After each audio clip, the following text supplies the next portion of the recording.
अस्सलाम वालेकुम नाजरीन। आज हमारा टॉपिक है हाउ टू केयर लीवर।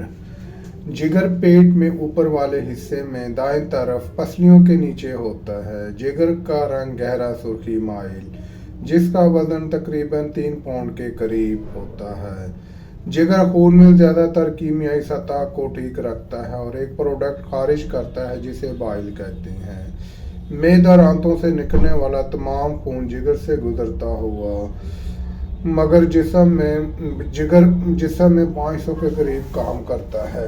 अल्लाह ताला की ज़ात का करोड़ शुक्र है जिसने इंसान को तंदुरुस्त बनाया। अगर हमारा मेन ऑर्गन जिस तरह बॉडी में दिमाग के बगैर हम कुछ भी नहीं कर सकते, इसी तरह हार्ट के बगैर हमारा कुछ भी नहीं, इसी तरह अगर हम बात करें जिगर के बगैर भी हमारी लाइफ अनकम्प्लीट है। जैसा कि आप जानते हैं कि आजकल हेपेटाइटिस काफ़ी ज़्यादा फैल रहा है। अगर हमारा लीवर ख़राब हो जाए तो लीवर ट्रांसप्लांट के लिए हमें बाहर के ममालिक जाना पड़ता है और इतने ज़्यादा पैसे एक्सपेंस हो जाते हैं कि एक आम बंदा, एक गरीब बंदा ये बर्दाश्त नहीं कर पाता। यानी अल्लाह ने हमें जो गॉड गिफ्ट दिया है ये लाखों में नहीं है, करोड़ों में है। अगर हम 1 करोड़ रुपए भी लगाते हैं जिगर ट्रांसप्लांट के लिए तो फिर भी हमें पता नहीं कि ये जो हमने जिगर दूसरे से लिया है वो हमारा काम कर पाएगा भी या नहीं। इस वजह से हमें चाहिए कि हम अपने जिगर की हिफाजत कीजिए और नेचुरली यानी कुदरती चीज़ों को ज़्यादा इस्तेमाल करके हम अपनी जिगर को बचा सकते हैं। क्योंकि आजकल केमिकल का दौर, हर इंसान ये चाहता है कि मैं ज़्यादा से ज़्यादा मुरागन गिरदाऊँ। हैवी मेडिसन का लोग इस्तेमाल करते हैं, पानी कम पीते हैं, जिसकी वजह से हमारे लीवर में फैटी यानी फैट आना शुरू हो जाते हैं। लीवर सिरोसिस हो सकता है, हेपेटाइटिस हो सकता है। यानी अगर हम बात करें तो हमारे जिगर में 500 के करीब जो है ना वो जिगर काम करता और इतनी ही ज़्यादा बीमारियां। इस वजह से हमें चाहिए कि कुदरती चीज़ों का यानी सब्जियां फलों का इस्तेमाल ज़्यादा करें ताकि हम अपने जिगर को इन मुख्तलिफ बीमारियों से बचा सकें। सेहतमंदों को बरकरार रखें। अगर आप मोटापे का शिकार हैं या किसी हद तक ज़्यादा वजन होने का खतरा है, जिगर की बीमारी तेज़ी से बढ़ सकती है ऐसे इंसान के लिए जो कि ज़्यादातर मोटापे का शिकार होते हैं। हमें मतवाज़िन ग़िज़ाएँ इस्तेमाल करनी चाहिए, ज़्यादा से ज़्यादा कैलोरीज वाले खाने, चिकनाई वाली, कार्बोहाइड्रेट्स, फैट, चावल और शक्कर से परहेज़ करें। फाइबर खाएं आप, ताज़ा फल, सब्जियाँ, सारा अनाज की रोटी, चावल और अनाज से हासिल कर सकते हैं। गोश्त खाएं लेकिन कम मिकदार में। सब्जियों का इस्तेमाल ज़्यादा, मसलसल वर्जिश करें। शराब का इस्तेमाल नहीं करना जो कि जिगर के लिए बहुत ही नुकसानदेह है। ज़ाती ग़िज़ा सेहत की चीज़ों का इस्तेमाल करें। ब्रश, ब्लेड और नाखून तराशने वाली चीज़ें किसी की इस्तेमाल ना करें और सिरिंज वगैरह बिला वजह इस्तेमाल ना करें। महफूज जिनसी मिलाप करें। गैर महफूज जिनसी ताल्लुकात आपको हेपेटाइटिस बी से HIV का ख़तरा डाल सकते हैं। अपने हाथ धोएं। अपने हाथ इस्तेमाल यानी जब आप वाशरूम जाते हैं तो अपने हाथों की सफाई करें। खाना खाने से पहले और खाना खाने के बाद हाथों को अच्छी तरह साफ करें, क्योंकि ये हमारे हाथों में जब इन्फेक्शन जाती है तो वो हमारे पेट में जाएगी, पेट में फिर जाके हमारे लीवर को मुतासर कर सकती है।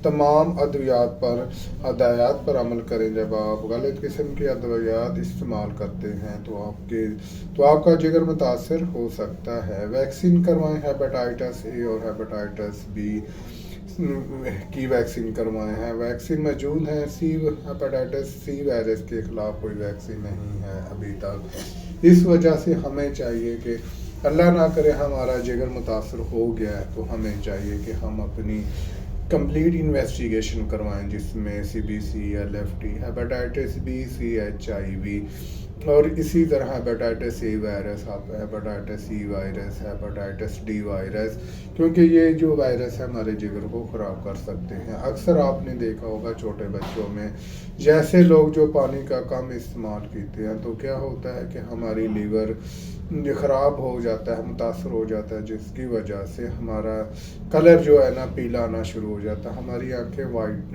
پیلی ہو سکتی ہیں، یہ پیشاب کا کلر پیلا آ سکتا ہے۔ تو اس وجہ سے ہمیں چاہیے کہ ہمیں تازہ پھل اور تازہ سبزیوں کا استعمال کریں اور ایسی مروگن غذاؤں سے پرہیز کریں جو کہ ہمارے جگر کو متاثر کرتی ہیں ان کو، اور ایسی میڈیسن جو کہ خاص کر دیسی ادویات، حکیم لوگوں کی ادویات جو کہ انکاؤنٹیبل ہوتی ہیں، یعنی ان کی جو کوانٹی ہے اس کا پتہ ہی نہیں ہوتا، یعنی ڈوز جسے ہم کہتے ہیں کہ اگر وہ ہمیں کم مقدار میں لینی یا زیادہ مقدار میں لینی ہے، اگر ہم وہ دوائی کم مقدار میں لیتے ہیں تو اس کا نقصان کم ہوتا ہے، اگر وہی دوائی ہمیں زیادہ ہیوی ڈوز لینی پڑ جائے تو ہمارا جگر متاثر ہو سکتا ہے۔ جب ہمارا جگر متاثر ہوگا تو ہمارا جگر خون نہیں بناتے، اسی وجہ سے حکیم لوگ کہتے ہیں کہ جگر اگر میں گرمی ہوگی، جگر متاثر ہو گیا، تو اس وجہ سے ہمیں چاہیے کہ جب بھی ہمیں کوئی ایسی علامات ملے تو ہمیں فوراً اپنی انویسٹیگیشن کروانی چاہیے اور اس کے بعد کسی اچھے کنسلٹنٹ یعنی جو گیسٹرونٹرولوجسٹ ہے،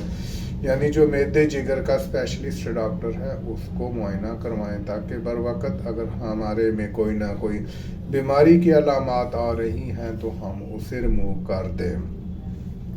اور اس وجہ سے جو لوگ زیادہ چکنائی والی چیزیں کھاتے ہیں انہیں چاہیے کہ وہ چکنائی والی چیزیں بالکل استعمال نہ کریں، کیونکہ چکنائی والی چیزیں استعمال کرنے سے ہمارے جگر میں فیٹس آ جاتے ہیں، کیونکہ اگر ہم دیکھیں بطور ایک اپنا لیور، تو دیکھیں لیور ایک چھوٹا سا ہے، اگر ہم اسے پہ بوجھ زیادہ ڈالنا شروع کر دیں گے تو ہو سکتا ہے کہ ہمارا جگر متاثر ہو جائے۔ یہی وجہ ہے کہ جب ہمارا پیٹ چھوٹا سا ہے، اگر اس میں گنجائش ہے 2 گلاس پانی کی تو اس کی جگہ اگر ہم 3 گلاس پانی پی لیں، اگر اس میں گنجائش ہے روٹی 1 کھانے کی تو ہم 3 روٹی کھا لیں، تو کیا ہوگا، ہمارے پیٹ میں بہت سے آرگن ہیں جو کہ متاثر ہو سکتے ہیں، جس میں میجر آرگن ہمارا لیور ہے، تو لیور بھی متاثر ہو سکتا ہے۔ اس وجہ سے ہمیں چاہیے کہ ہمیں زیادہ ٹھنڈا پانی بھی استعمال نہیں کرنا چاہیے، گرم پانی زیادہ استعمال کریں اور ہمارا جگر جو ہے نا وہ ہنستا بستا رہے، کیونکہ آج کل گرم بہت زیادہ ہے، تو جب ہم ہیوی ڈوز، ہم سبزیوں کا استعمال، پھلوں کا استعمال، جوسز کا استعمال، دودھ کا استعمال کم کریں گے تو ہمارے جسم پہ یعنی ہمارے پیٹ کا میں جو میجر آرگن ہے لیور متاثر ہو جائے گا۔ جب لیور متاثر ہوگا سمجھے ہماری پوری باڈی ہی متاثر ہوگی۔ اکثر ہم نے دیکھا ہے کہ کچھ لوگ کہتے ہیں کہ جگر خون نہیں بنا رہا، تو پیشنٹ یا جس کو بھی یہ بیماری ہوتی ہے وہ کمزور سے کمزور ہوتا جا رہا ہے۔ تو یہی وجہ ہے کہ جب ہمارا جگر صحیح کام نہیں کرے گا تو وہ خون کی سپلائی بھی متاثر ہوگی، جس کی وجہ سے کمزوری ہو جائے گی۔ اس وجہ سے جگر کی علامات یعنی دائیں طرف پیٹ کے پسلیوں کے نیچے ہوتا ہے، اگر کسی حصے میں ہمیں کسی بھی چیز کی فیلنگ ہوتی ہے تو ہمیں چاہیے کہ اپنا ابڈومن الٹرا ساؤنڈ کروائیں اور اپنے بلڈ کی انویسٹیگیشن کروائیں تاکہ پتہ چل سکے کہ ہمارے اندر بیماری کون سی ہے۔